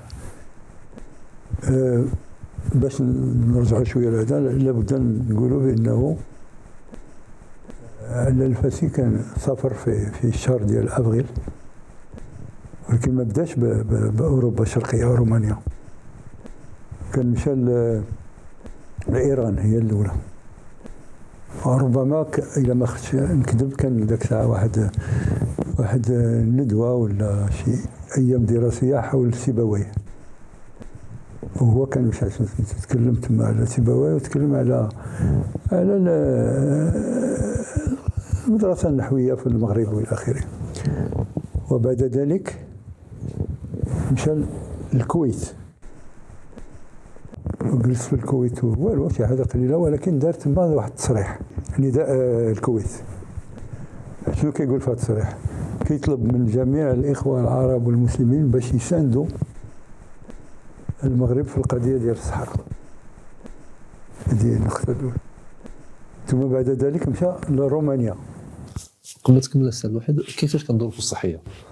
كان ذاك الساعة دار في 72 دار ذبحة صدرية، يعني انفاكتوس ميوكارد، وملي دار هذيك الذبحة الصدرية نعس عليها واحد المدة، ومن بعد مشى تعالج، ولكن ما داروا له العملية لا والو، بقى كياخذ الأدوية، كيجي بعض المرات ما بقاش الحالة ديالو ما بقاتش هي هذيك، ولكن هو ما باغيش يوقف، وكيقول دائما كان تيقول لن أموت قبل أن أموت، لن أموت قبل أن أموت. هذه هي باش كان يكمل عادة الكلام ديالو، وبقى مستمر في العمل ديالو كما كان، يعني بلا ما يدير في أي شيء. ولذلك ملي كان كيسافر مشى للسعودية، مشى لعدد المحلات، رغم ذلك كانت تمشي معه واحد الطبيب. في هذه المرحلة هذه ما مشاش. إذا من الكويت مشى لرومانيا. من الكويت مشى لرومانيا. ملي مشى لرومانيا كان عنده جوج ديال النقاط اللي غادي يتذكر فيهم مع الرئيس ديال رومانيا هذا نيكولاي تشاوشيسكو. النقطة الأولى كتعلق بفلسطين، بطلب من الفلسطينيين، لأنه باغيين باش يفتحوا مكتب تما ديال منظمة التحرير الفلسطيني. منظمة التحرير الفلسطيني ولا فتح، المهم مكتب ديال منظمة التحرير الفلسطيني. والنقطة الثانية هي قضية ديال الوطنية ديال الصحراء. دونك أنت عارف كيفاش وقعت الأمور، باش الوفاة كيفاش جات. دونك جات مشى، كان معاه السي محمد بوستا رحمه الله، وكان معاه السي عبد الحفيظ القادري الله يطول له في العمر. ملي مشى لتما دخلوا، واحد نقطة مهمة قبل من هذا الشيء، كان كيهضروا السي محمد بوستا والسي عبد الحفيظ القادري وعلى الفاسي، كيعطيهم قال لهم بعض النصائح. غادي نرجعوا ملي نرجعوا للمغرب كيخصنا نبقاو شادين في اليد ديال الملك الحسن الثاني رغم كل ما يمكن يكون، لأن هذا هو الحل الوحيد. خصوصا المغرب كان لا خرج من المحاولات الانقلابية الأولى، كان الوضع 72 فيها 72 كانت المحاولة الثانية ديال 16، وهذا في 74. وكذلك بأنه هذوك الإخوان كيهضر على الاتحاديين رغم كل شيء كيبقاو هما اللي وطنيين وداك الشيء، ولذلك خصنا نعاود الناس. كان بحال ما عرفت واش كيحس بأنه وصلت النهاية ولا شنو، المهم نقاط أساسية. دونك ملي دخلوا تما لعند السي تشاوشيسكو بدا يتكلم على القضية ديال فلسطين، وطلب لتشاوشيسكو هذاك الشيء اللي طلبوا له منه الإخوان الفلسطينيين، وتشاوشيسكو قبل في الحين وعطى سميتو. ومن بعد بغدا غادي يبدا يتكلم على القضية ديال الصحراء، ولا يقدم الصحراء جا يوقف التنفس وداك الشيء كله، وقال اعتذر للرئيس وقال السي محمد بوستا استمر انت في الكلام، راك كتعرف هذه النقطه هذه، وناض مشى ذاك جا وعيطوا على الطبيب معاه السي حفيظ القادري، وتوفى بلا شك انه وقع له شيء واما شي نزيف واما شي حاجه ديال ضربات القلب، ولا ربما الماء تيقولوا هما بانه كان عنده اللغه يعني المافريه. وكيفاش وصلكم الخبر انتم الاسره دابا القاده الصغيره؟ كنت هنا في الدار، كنت واحد الوقت الوالده كانت عاد فتحت على المراره وداك الشيء، كانت مازال جالسه في البيت ديالها، وكانوا الاخوان اللي كاينين هنا ديك الساعه. واحد الوقت وانا كنشوف 3 ديال الناس جايين، السي محمد اليزيدي رحمه الله، السي محمد بن شقرون رحمه الله، والثالث ما عقلتش شكون هو، ما بقاش عندي. المهم جايين شنو سميتو داخلين في واحد الشكل. انا كنت في الكولوار هنا في هذا الممر، كنشوف فيهم جايين هكا، قلت هذه شي حاجه ماشي هي هذيك. مباشره جاتني ما طاحش بالك الموت ديال الوالد؟ لا جاتني، قلت يمكن شي حاجه وقعت للوالد ماشي الموت، لانه الشكل ديالهم اللي جاو قال لي الله يرحم الوالد راه توفى في رومانيا. كيفاش تلقيتي الخبر؟ هذا اللي بغينا نعرفوا من عندك. هكا تلقيت الخبر وتلقيته، وكان صعيب بزاف، صعيب بزاف، لأنه هو في الحقيقة ما كان كيقولوا أنا كنأمل بأنني نوصل 80 عام، كان عنده 64 عام. 64 سنة ما ماتش كبير بزاف في الحقيقة، مات صغير، ولكن ذاك الوقت 64 عام ماشي هي ديالهم. لكن ملي كتشوف 64 سنة شنو عطى فيها والعمل الوطني اللي قام فيه داخل المغرب وخارج المغرب ما كانش سهل. أنا نوقف عندي غير عند تاريخ الوفاة 1974 وملف الصحراء طرح فات في طرف، يعني الشخص اللي كان بحال كنقولوا كان يعانق الملف ديال الصحراء من قبل الاستقلال، ما كسبش لهذا يحضر حدث في المسيرة الخضراء ثم التطورات اللاحقة. والحمد لله أنه استمرت الفكرة. نعم، ولكن أنصفه التاريخ، لأن داك الشيء اللي دافع عليه هلال الفاسي فيما يتعلق بالوحدة الترابية هو المسار اللي مشينا فيها. ربما نقدر نغامر ونقول خدينا بوجهة نظر فيما يتعلق بقضية الصحراء مباشرة بعد الاستقلال، كنا ربما نجنبوا المشاكل اللي وقعت دابا الآن فيما يتعلق. في شك، على الأقل نسبيا. تبقى القضية موريتانيا، ولكن بالنسبة للصحراء هذه كان ممكن في سهولة على حسب ما في علمي. نعم، أنا بغيت نسولك الآن سي عبد الواحد، ما نطولش عليك في الباب. نعم، كيفاش كتعيش على الفاسي الآن؟ أنت الآن آب وصلت إلى السن وعطيتي أنت في المجال ديالك وتقمتي مجموعة من المهام رسمية ومهنية وأنت عندك أسرة، كيفاش كيحضر على الفاسي الآن في الوسط الحميمي ديالك؟ خلي على الفاسي اللي كيعرفوه المغاربة، أنت داخل الأسرة، داخل مع وليداتك مع حاضر دائما في الحقيقة، لأنه ما كاينش شي حاجه كتوقع وما كيكونش عنده شي علاقه معها. ما يمكنش نفرق، لانه بطبيعه الحال ملي الانسان كيكون عنده اولاد وداك الشيء كيحاول باش يبلغهم بهذه الامور. وهذا يعني الانسان كيرجع هو ملي كيكون عنده واحد الاب بحال الفاسي والقيمه ديالو، كيرجع هو كيعتبر راسه بانه فقط امتداد، ما عندوش حضور حقيقي. هذا الاحساس ديالي انا. ولذلك كنعتبر بانه انا كان بطبيعه الحال ما عنديش تكوين كافي باش يمكن لي نعطي بزاف، ننتج بزاف حول على الفاسي، ولكن كل مره اللي كنكتب شي حاجه كتكون دائما فيها على الفاسي، لان بالنسبه لي انطلاقه ديال الخير كله من عنده. ما يمكنش يموت، لان ما يمكنش يموت، الجسد يمكن يمشى، ولكن عند المغاربه باقي على الفاسي يبقى دائما رمز ديال. صحيح، ولو انه كان بعض الناس اللي خرجوا شويه على الخط، ولكن بصفه عامه يعني الاحترام التام كاين باقي. ما يمكنش ما يكونش الاحترام، لانه شنو هي الحاجه السلبيه اللي دار هو ما عندوش. وشنو هذا الاجماع المغاربه؟ لان اللي كتكلم الان التيارات حتى اللي خرجوا عليه في 58 اللي داروا اختاروا الاتحاد الوطني للقوات الشعبيه، من بعد بقى واحد الاحترام كبير زعيم على الفاسي. كنمشيو للدوائر الجامعيه كمثقف كنلقاو حاضر بقوه، المجال الابداعي كنلقاو اكبر شعراء المغرب. وهذه القضيه اللي بغيت نتكلم معك دابا الان، هذيك الاناشيد التي الفها وكتبها على الفاسي، ديوان على الفاسي، حقيقه ما كنظنش ان في المغرب شي واحد يقدر يوصل به. مغربنا وطن بهذه القوه ديالها والتعبير ديالو. كيتبان لك ان ذاك اللي قال احد كبار النقاد المغاربه الان المعاصرين، قال لك محمد عبد السلام البقري، قال لك على الفاسي كان يكتب الاناشيد بقلبه، وبالتالي كتخرج ديك القوه ديالها.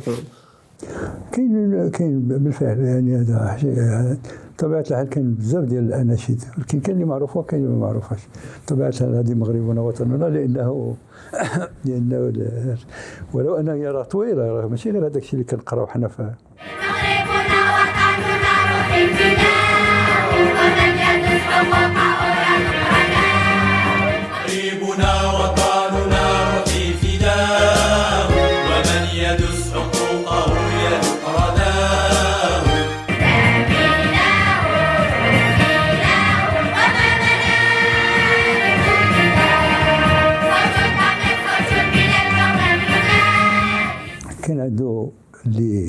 معروفة بزاف هي يا ملك المغربي يا ابن عدنان الأبي. هذه المرضى كلهم كيعرفوها الان. كلشي كيعرف.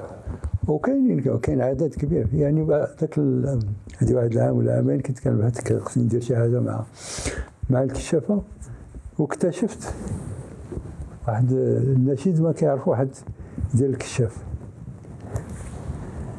ديال العمال. كاين اناشيد كثيره، كاين اللي كاينه في ما فكرتوش تجمعوا هادشي داخل مؤسسه على الفاسي يكون العمل مثلا تجمع واحد الاناشيد كلها الوطنيه ديالو تجمع، لان العظم هادشي كيضيع. حنا كان وقع جمع ديال بعض الاناشيد في واحد الكتيب صغير، ولكن ما عاودش تنتج. ولكن داخل الديوان كاين بعض الاناشيد اللي هي حتى خرجت. الديوان موجود الان، راه الباحثين كيشتغلوا عليه، ولكن هذا النوع هذا النصوص الشعريه هذه ثمينه جدا وعندها ذاك البعد الوطني اللي كنفتقدوها اليوم. انا قلت قبل قليل القوه ديال الكلمات اللي كان كيكتب بها على الفاسي لا تضاهى. ما كنظنش ان في المغرب شي واحد كتب ديك القوه اللي كان كيكتب بها على الفاسي. هذه مساله كتعطي قيمه مضافه لديك الهضره الرصيده. ولكن حتى الرساله اللي كتخرج من هذا الاناشيد، مثلا ذاك الوحده ما بين يعني الشعب المغربي ككل، ماشي ديال من مازيغين ويعربي. نعم، وهذه كان سابق فيها مازيغ ويعرب واستعملها وضفاف، وهذه المساله ما كانش سهله. وهذا هو اللي كيفسر ان كيفاش الان الابحاث الجامعيه تنجز باستمرار على التراث الشعري على الفاسي. مثلا احنا في الرباط الان للاسف ما كيوصلوناش كله. للاسف انا اللي اعرفه متاكد منه انه في كليه الادب مثلا الرباط الكثير من الاعمال واطاريح جامعيه تقدم حول التراث الشعري ديال الفاسي. للاسف ان الكثير منها ما كيخرج. صحيح. وهذا مش على كل حال موضوع اخر. لذلك انا قلت على الفاسي ما يمكنش يموت، لان هذا التراث مازال خالد بيناتنا، والاجتهادات النظريه ديالو في الشريعه في الفلسفه في التاريخ كذا. انا ما كنتصورش انه يمكن نكتبوا تاريخ الحركه الوطنيه في المغرب بلا الحركه الاستقلاليه. الكتاب ما يمكنش نفهم بها تحول الدوله المغربيه بلا النقد الذاتي وغيرهم. بغيت نرجع معك نقطه اذا سمحت لي. هو ما عمرو بغى يكتب المذكرات ديالو. انا كنت وضعت له السؤال الله يرحمه، قال لي انا ما غاديش نكتب المذكرات ديالي. قلت له وعلاش؟ هادشي كله اللي داز ما تكتبش المذكرات. قال لي لا كتبت المذكرات خصني نقول كل شيء وانا ما باغيش نقول كل شيء، ما تكتبش المذكرات. مؤخرا هذا العام الذكرى ديال الفاسي سي عبد القادر الإدريسي دار واحد المقال، وفي ذاك المقال تيقول بان على الفاسي ما كتبش المذكرات ديالو، ولكن من الكتب ديالو كيمكننا نخرجوا مذكرات متعدده. بطبيعه الحال كاين واحد اللي اكتشفناه، ماشي انا يعني السي عبد الرحمن الحرشي الله يرحمه، واحد مذكرات الا بغيتي، ولكن يلا عامين ملي مشى للمنفى، وهو منفى الكابون. ما عرفتش كتعرف الكتاب ولا لا؟ منفى الكابون فين كيكتب واحد العدد ديال كل نهار كيكتب شي حاجه، وتما كتلقى واحد العدد ديال النقاط اساسيه. مثلا انا غير بقات فيها مثلا يعني ظاهر البربري، في كل ظاهر البربري كيكتب شي حاجه وكيقول بان انا ونتمنى انه المغرب كله قايم بواحد العمل هذا ضد هذا الشيء، وانا كنصوم هذا الشيء اللي نقدر ندير مثلا. السي عبد الواحد كاين تراث ديال على الفاسي ما معروفش المغرب الان، ما الباحثين كيعرفوا. نعطيك مثال بسيط، علاقته بواحد الخلق الطريس كنعرفوه، زعيم الخلق الطريس معروفه. خليو الجانب ديال الانتماء للحزب الوحيد والحركه الوطنيه، لا حتى الجانب الانساني اللي كيربط ما بين الزعيمين على الفاسي من جهه خلق الطريس. كان يواظب على نشر مقالته في الصحافه ديال تطوان اللي كان يصدر انذاك حزب الاصلاح الوطني، الريف، الحريه، الرايه الى غير ذلك. وكان بعض المرات كينشرها بالاسم ديالو على الفاسي، وبعض المرات باسم اخر بصفه اخرى.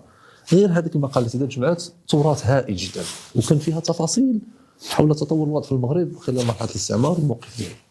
اذا كمؤسسه واش ما فكروش انهم يجمعوا هذاك التراث على الاقل حفظا له، لان هذا عمل اساسي بالنسبه للذاكره ديال على الفاسي. واش ما فكرتوش داخل المؤسسه القيام بهذا العمل؟ لا في الحقيقه مازال ما دارش، ولكن فكره موجود الان. نعم موجود بسهوله. مع ان عندنا علاقات مع المؤسسات الاخرى ديال عبد الخالق الطريس ولا ديال فقي داود. هادو جوج خاصه ديال داوود وديال الطوبيس. نعم. بالنسبه لفقي داود كتعرف بانه كانت خرجت قلنا قبيله نعم. الرسائل ديالو ديال اللي كان كيتبادل مع علال الفاسي، وفي الحقيقه مهمين. علاش مهم؟ نقول لك مثلا واحد الرساله اللي كيجاوب فيها علال الفاسي فقي داود باش كيشرح له القضيه كيفاش وقعت، ديال ملي كان ترشح هو وبالحسن الوزاني للرئاسه ديال شنو كتله العمل الوطني ذاك الساعه كيدار لي 1933 33 او 33. انا ما تذكرش مزيان التاريخ. المهم 33 كيشرح له فيها شنو اللي وقع وكيفاش وقع وداك الشيء بتدقيق وتفاصيل اللي ما فيها نقاش، بحيث كتفهم ذاك الساعه بان كيفاش بعدا كان وقع هذا الامر هذا، لانه كان ذاك الساعه 12 ديال الناس كيدار لي 12 ولا شي حاجه هكا هما اللي غادي يختاروا شكون اللي غادي يترأسهم، وماشي شي واحد كيترشح. كل واحد كيعمل لائحه ديال الناس. هذا غادي يكون مثلا رئيس، هذا غادي يكون امين، هذا كل واحد كيكتب السميه اللي بغا امام ذاك القضيه. ملي خرجت النتيجه خرج بانه واحد اللي عمل بالحسن الوزاني واخرين كلهم داروا على الفاسي الى اخره. المهم هذه بعض الامور اللي كتشرح بعد، وهذه مفيده جدا. دابا هذه ما معروفاش، هذه التفاصيل هذه ما معروفاش. هذه الرساله عند فقي داود حنا ما كاتبينهاش. لا فقي داود كذلك. انا نرجع لواحد هذه الرسائل ديال علال الفاسي مع فقي داود. الاستشهاد ديال الزقطوني يوم 18 يونيو 1954 سقط الزقطوني على كل حال في الظروف المعروفه. عبد الحي الثاني وبعض علماء ابي قوس اللي كانوا مرتبطين بالحمايه قالوا ان هذاك ماشي شهاده، ماشي استشهاد، بقدر ما انه انتحار، لانه هو اللي تناول لك حبه السب الى غير ذلك. وكان هذا هدف هو تغليط الراي العام وتعبئته ضد الحدث. لكن جوج الناس كانت عندهم الجرأه باش يديروا فتوى. انا كنتكلم على الفاسي كعالم القرويين، كان على الفاسي وكان سيدي عبد الله قنون.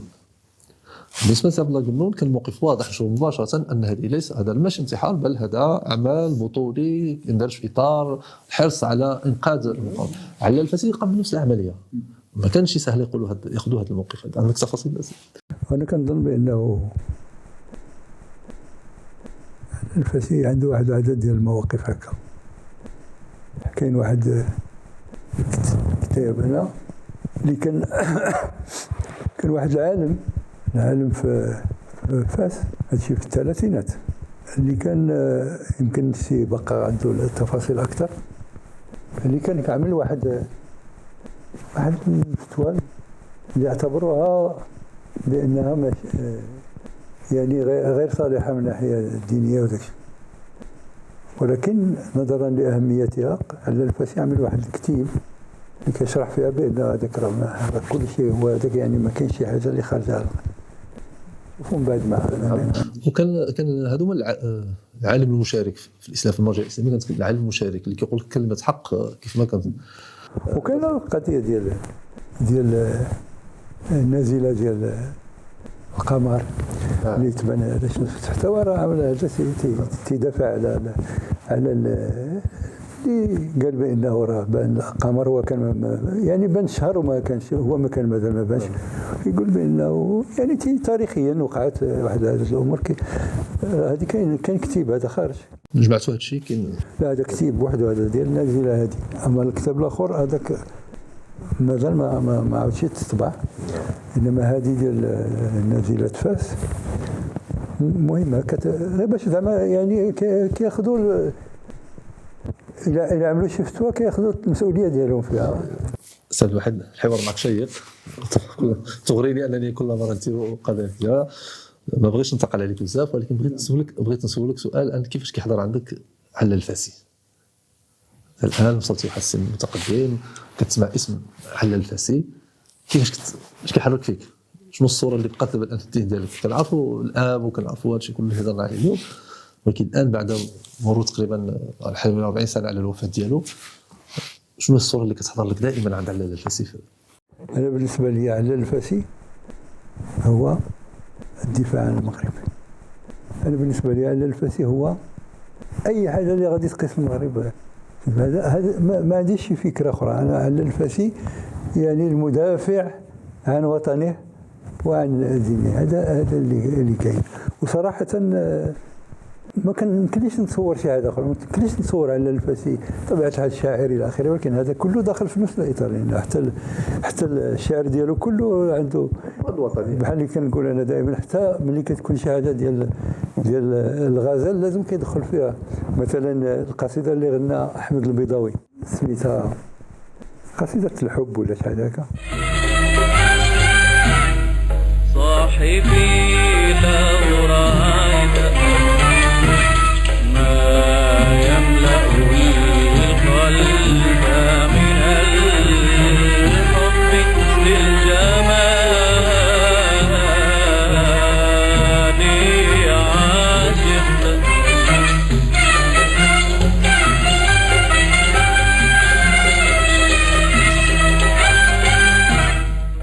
صاحبي لو رأيتها.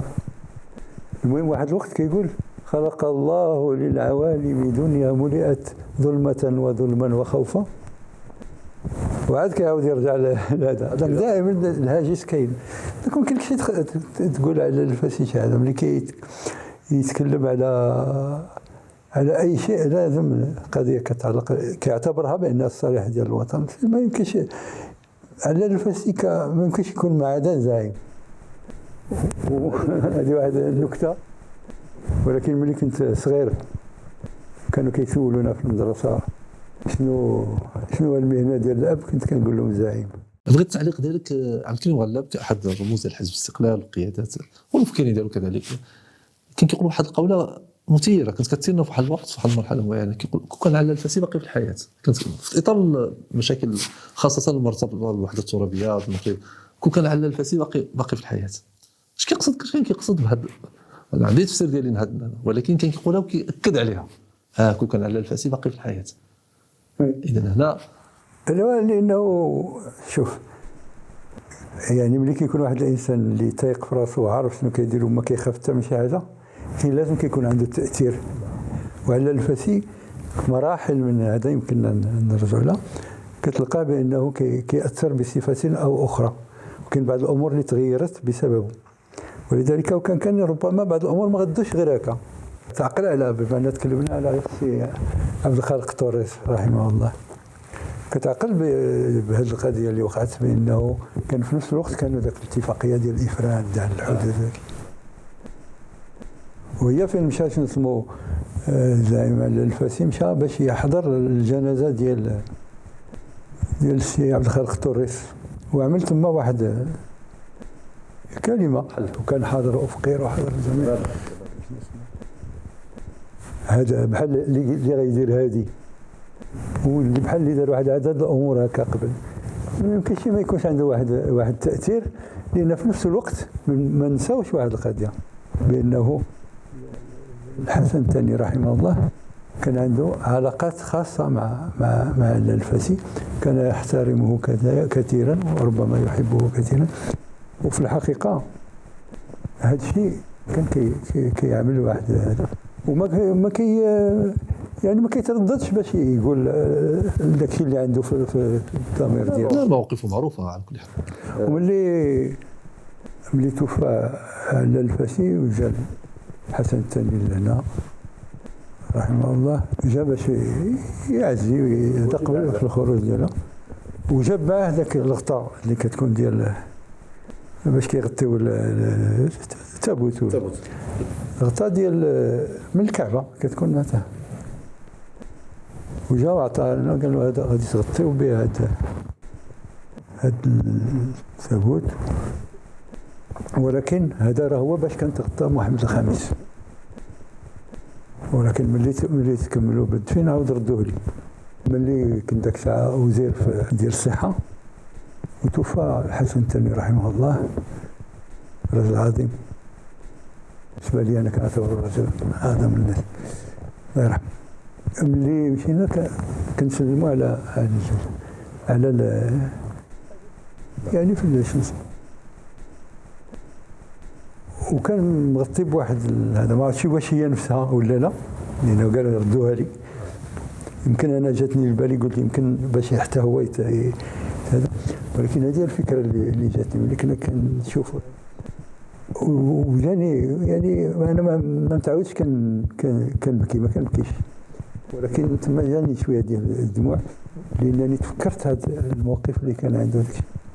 لذلك يمكن اعتقد بانه كان واحد الاحترام وكان واحد المحبه اللي كتجعل بانه لازم يكون تاثير، ولكن كان ثقه. نعم. اذا سي عبد الواحد كان لقاء ممتع معك، معلومات غزيره. انا شخصيا كنت اجهل عنها كل شيء، تفاصيل كثيره الان فتحتي الباب. وربما كيبدو ان اللقاء معك كيطلب جلسات وجلسات، لان كاين تفاصيل كثيره، لان كل نقطه من النقاط اللي درتيها كتستحق انها تكون موضوع ديال التداول. كاين تفاصيل كثيره زعيم على الفاسي مره كيعرفوها، ولكن هاد التفاصيل اللي قلتي ما كيعرفوهاش الناس، خاصه هذا الجانب الحميمي ديالو، علاقته بك بالاسره. هذه امور اللي غير متداوله. اللي كيتكلم على الفاسي كيتكلم على نداء القاهره، كيتكلم على هذا النضال السياسي ديالو اللي هو معروف، او الباحثين كيتكلموا على الكتابات ديالو. ولكن راه كاين جانب على الفسر الانسان كيفاش كيعيش في علاقته، وهذه امور كلها مهمه جدا.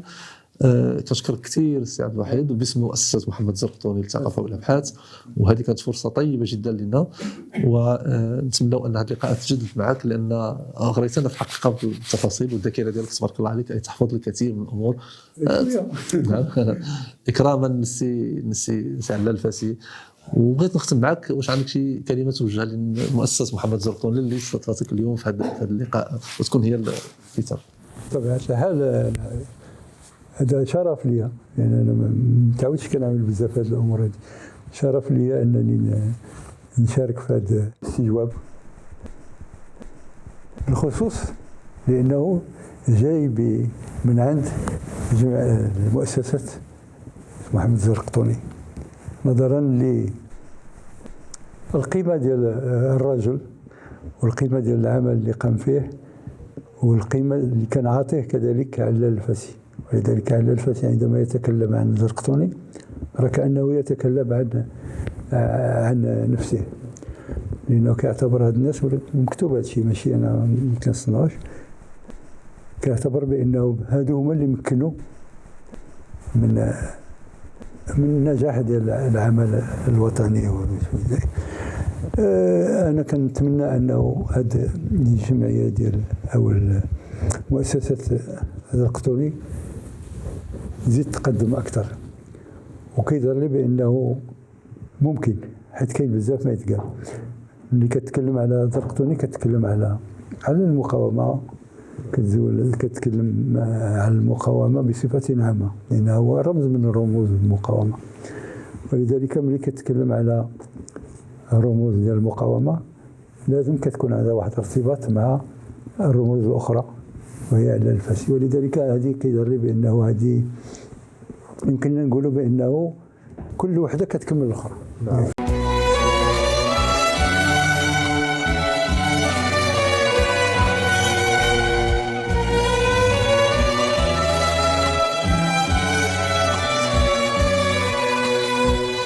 ولأن علال الفاسي يستحق أبهى تكريم وأسمى امتنان، كانت الالتفاتة بخيمة الشهيد محمد الزرقطوني منزل الأسرة الصغيرة للشهيد، عربون تجديد لقيم الوفاء ولنبل المقصد، حيث التقت النوايا وحسنت المقاصد، فكان التكريم وكان الاعتراف وكان العهد وكان الأمل. يعود مصدر سعادتي كذلك إلى إكسابنا شرف تنظيم لقاء إشعاعي لتكريم الزعيم علال الفاسي المجاهد والفقيه والشاعر والمناضل، باعتباره أحد أبرز رواد العمل الوطني الصادق ببلادنا، وباعتباره ضميرا حيا لا زال ينتصب بقامته المديدة كلما طرحنا قضايا الوطن وسبل تعزيز قوة المغرب وكرامة أهله ووحدته وترابه. والمؤمل من هذه التظاهرة التكريمية ذات البعد الوطني الكبير مناسبة لنفكر جماعيا من أجل إبرام اتفاقية شراكة وتعاون بين مؤسسة محمد الزرقطوني ومؤسسة علال الفاسي من أجل إشعاع قيم وأهداف مؤسستين. لابد أن أذكر ما كان يكن على الفسيل الشهيد الزرقطوني، وهذا شيء طبيعي. كان يعتبر أمير الشهداء، وذلك لأسباب تعرفها جميعا. فبالتالي أرى أنه من الطبيعي أن يكون ارتباط كبير ما بين الزرقطوني وما بين علال الفاسي، وما بين عائلة الزرقطوني وعائلة علال الفاسي، ما بين مؤسسة الزرقطوني ومؤسسة علال الفاسي. احنا مستعدين فوقاش ما بغيتونا باش نشاركوا في أي شيء، لأن هذا يشرفنا. بطبيعة الحال لا أستطيع أن أجمل ولا أن ألخص مضامين هذا الحوار الشيق الذي تفضل الأستاذ عبد الواحد الفاسي نجل الزعيم علال الفاسي باستضافتنا داخل مقر مؤسسة علال الفاسي من أجل على كل حال استفزاز ذاكرته لاستخراج مجموعة من الذكريات التي جمعت الأستاذ عبد الواحد بوالده علال الفاسي. اللقاء كان شيقا بكل المعايير، تفاصيل كثيرة أثيرت في هذا الباب، ونحن شخصيا كنا نجهل عنها كل شيء. فتح أعيننا على قضايا في ذاكرة النضال الوطني التحرري زعيم علال الفاسي. من المؤكد أن كل ما قاله السي عبد الواحد في هذا اللقاء يفتح الشهية من أجل تكثيف البحث، وهذا خطاب موجه للباحثين من أجل استثمار مضامين هذا الحوار قصد توسيع الرؤية حول جوانب ربما خفية في سيرة الزعيم علال الفاسي. علال الفاسي الزعيم الوطني والمناضل الصلب والمجاهد الغيور لم يكن فقط زعيما سياسيا، ولكن كان أبا مثاليا، ترك سيرة طيبة وترك بذرة طيبة. هذه البذرة هي التي أثمرت مدرسة الوطنية التي نلهل من معينها اليوم. مدرسة علال الفاسي تستحق كل تقدير كل احترام. حوارنا مع الأستاذ الدكتور عبد الواحد الفاسي كما قلت فتح أعيننا على الكثير من الخبايا التي تستحق أن تكون موضوعا للتأمل وللدراسة. شكرا جزيلا للأستاذ عبد الواحد الفاسي، شكرا لمؤسسة علال الفاسي، وأكيد أن الرهان سيستمر والعمل سيستمر من أجل تطوير الاشتغال على ذاكرة علال الفاسي، المناضل أولا والإنسان ثانيا والعالم والمثقف ثالثا. شكرا لكم.